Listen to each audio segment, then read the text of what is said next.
fatwa MUI sekarang.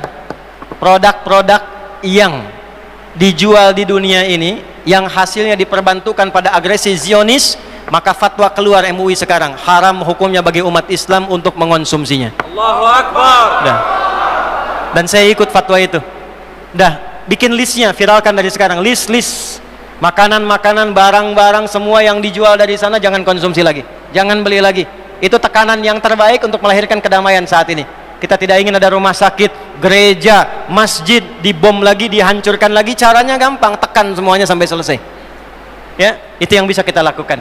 Karena itu, kalau ingin mengatakan kesimpulannya akar konflik di Palestina, maka kembali kepada hayalan para Zionis itu, hayalan mereka, yang mereka menduga bahwa dengan menghadirkan kekuatan militer, kekuatan ekonomi menguasai dunia, dengan mengeksploitasi area Masjidil Aqsa untuk bisa mendatangkan kekuatan dan kedamaian. Yang terjadi justru